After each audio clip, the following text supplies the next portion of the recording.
Bonjour à tous et bienvenue sur ma chaîne YouTube Hubson Tuto WordPress. Dans un précédent tutoriel, je vous ai montré comment utiliser le bloc compte à rebours de Kadence Block.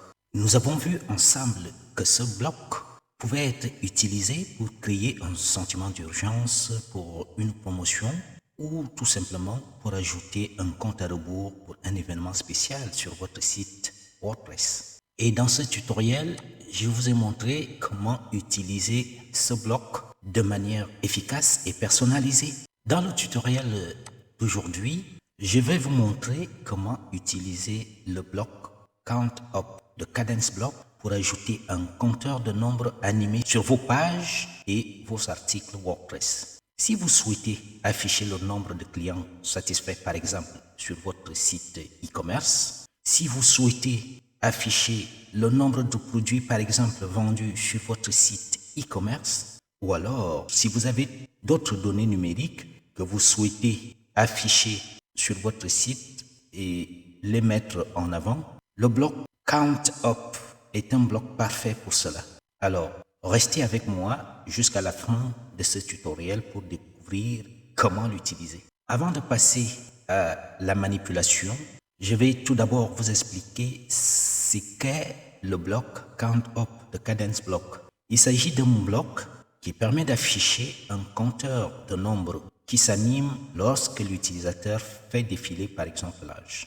C'est un moyen efficace de mettre en valeur des statistiques importantes de manière dynamique et engageante. Passons maintenant à la pratique. Je vais vous montrer étape par étape comment utiliser ce bloc sur votre site WordPress. Je vais tout simplement repartir sur la page que nous avons créée où on a inséré le bloc compte à rebours qui est ici et je vais cliquer sur ce petit bouton pour ajouter un nouveau bloc, le bloc qui fait l'objet du présent tutoriel, c'est-à-dire le bloc CountUp. En français, ça veut dire le bloc de comptage. Je clique donc, il m'ouvre l'aperçu de l'éditeur en bloc. J'ai déjà ce bloc CountUp qui apparaît là parce que j'ai fait des manipulations avant vous présenter ce tutoriel. Peut-être que de votre côté, vous ne l'aurez pas dans cet aperçu et si c'est le cas, il faut tout simplement cliquer sur tout parcourir pour ouvrir l'éditeur en bloc que vous voyez ici sur ce panneau de gauche et chercher le bloc CountUp. Il est juste là, je vais donc cliquer pour l'ajouter et je peux refermer l'éditeur en bloc. Mais je pense que ce ne sera pas une meilleure méthode de l'ajouter de cette manière.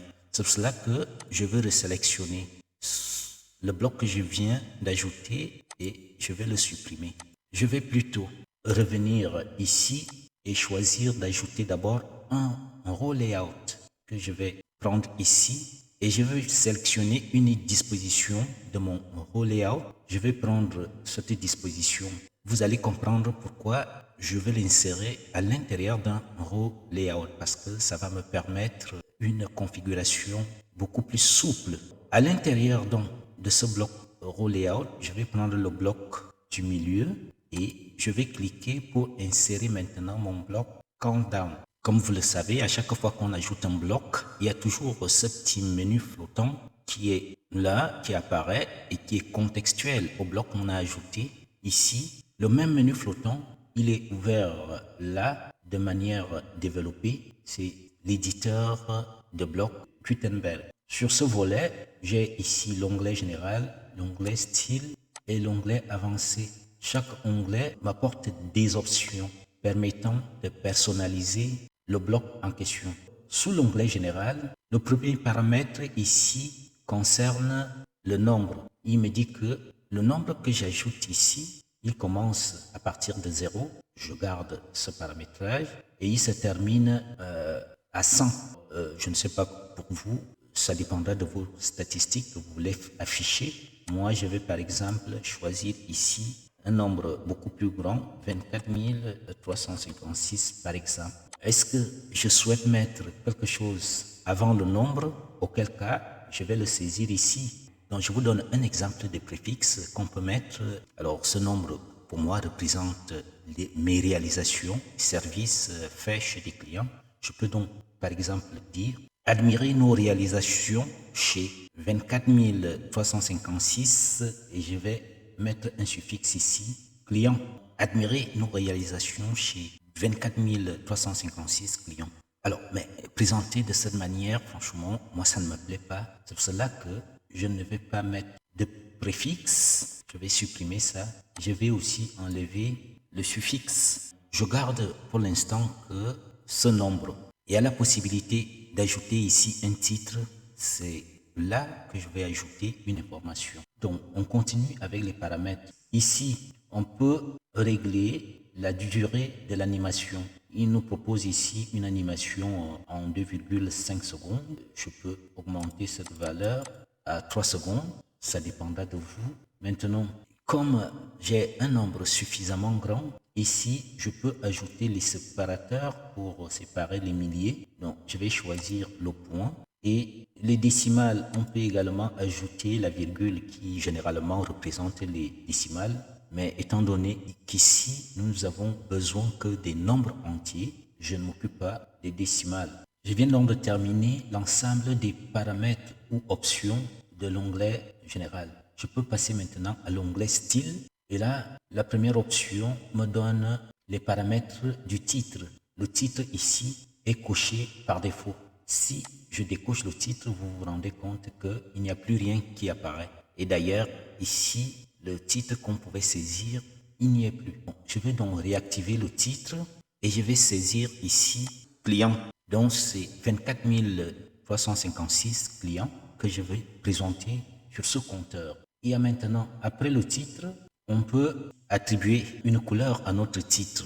Dans ce cas, on va cliquer sur ce sélecteur et choisir une couleur ici. Moi, je garde la couleur par défaut. Il y a également l'alignement du titre qui peut se faire à gauche comme là, centré, ou alors à droite. Je vais le ramener au centre. Ensuite, ici, c'est la hauteur minimale. Je vais garder par défaut ce qui est proposé. Ici, on peut ajouter une balise de titre, c'est-à-dire que ce que nous avons saisi comme titre, est-ce qu'on veut que ce soit un titre H2, 3, 4, 5 ou 6? Mais moi, je préfère avoir ici plutôt un paragraphe et je vais donc activer le mode paragraphe. La taille, ici, on peut choisir une taille de police. Je vais prendre la taille large. Prenons plutôt la taille XL.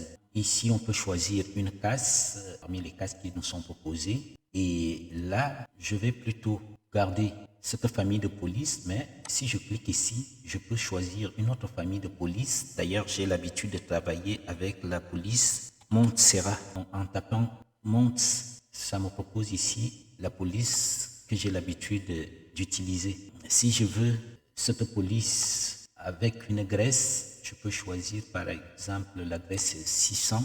Ici, ce paramètre permet l'écartement entre les lettres qu'on a saisies ici. Et là, c'est pour ajouter les marges internes qu'on appelle également rembourrage. Moi, je ne vais pas ajouter de marge à mon titre ni les autres paramètres. Je vais, après avoir terminé de faire les paramètres de mon titre, je vais essayer de rembiner, voir plus clair. Je vais également prendre les paramètres des nombres, ce nombre qu'on a ici. Je vais d'abord le centrer parce que j'ai l'alignement ici à gauche et là centré et ici à droite. La hauteur minimum également, je peux la saisir ou jouer avec ce curseur. Ici, la taille, c'est 50 pixels. Je veux que ce chiffre soit suffisamment grand. C'est pour cela que je vais prendre une taille 100 pixels. Voilà, ça c'est beaucoup plus clair et visible. Les autres paramètres, je ne veux pas les toucher. La famille de police, je vais appliquer la même famille de police ici en prenant Montserrat que j'aime très bien. Je vais appliquer et je vais prendre la graisse 600 également. Et si je veux espacer, jouer avec ce curseur, que ce soit bien visible, garde 13. Ici, je ne touche à rien. Ça, ce sont les marges internes, les marges externes. Quand j'ai terminé avec ces paramètres, je peux passer aux paramètres avancés. Ici, il n'y a pas grand-chose à faire. Sinon, si on veut utiliser ces paramètres comme paramètres par défaut, il suffit d'enregistrer ce bloc comme bloc par défaut. Moi, je vais revenir et dans Avancer, il s'agit des classes CSS additionnelles. Si vous avez classe CSS à ajouter, c'est ici qu'il faut saisir. Maintenant, pourquoi j'ai choisi de mettre d'abord un bloc Rollout? Je vais prendre la vue en liste et je vais me mettre sur la section contenant mon bloc compteur pour lui donner un arrière-plan. Quand je suis ici, je vais donc à Style et je vais donner un arrière-plan à cette section. Je vais choisir cette petite couleur et ensuite, je vais également mettre un petit rayon de bordure. Oui, ce que je voulais dire. Je vais lier les valeurs ici et je vais saisir la valeur 10. Maintenant, un petit rayon de bordure est apparu. À présent que je viens de paramétrer mon compteur, je n'oublie pas de prévisualiser pour voir le résultat. Je vais donc prendre ici,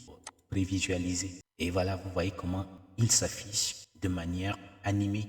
N'oubliez pas que vous pouvez enrichir votre compteur en ajoutant d'autres éléments tout autour, comme par exemple un titre descriptif. On aurait pu, puisqu'on a ajouté un rollout à l'intérieur, on pouvait ajouter des sections, une section où on peut mettre le titre, par exemple, ou alors une brève explication pour contextualiser les chiffres affichés. Et ici, je vous ai dit que, par exemple, on pouvait, sous l'onglet général, mettre, alors on va se remettre d'abord sur le bloc Countdown. Sous l'onglet général, on pouvait mettre un préfixe avant et un suffixe après, mais ça s'alignait sur une même ligne, ce qui n'est pas très bien présentable. Moi, si je voulais ajouter un préfixe, je préfère ajouter ici une autre section et là j'écris, comme je vous le disais, admirer nos réalisations chez, suivi du nombre, et ensuite les clients. Je pouvais aussi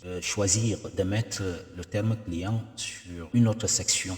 L'ensemble se présentait sur 3 sections empilées les unes sur les autres. Ça nous ramenait à la fin à la même mise en page, au même affichage. Voilà, vous savez maintenant comment utiliser le bloc comptage de Kadence Block pour ajouter un compteur de nombres animé sur vos pages et articles presse. N'hésitez pas à l'expérimenter et à l'adapter à vos besoins.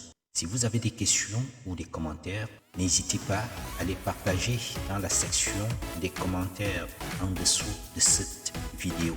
Merci d'avoir regardé et si vous n'êtes pas encore abonné à ma chaîne, abonnez-vous pour ne rater aucune des vidéos à l'avenir. Je vous remercie et à très bientôt pour plus de tutoriels.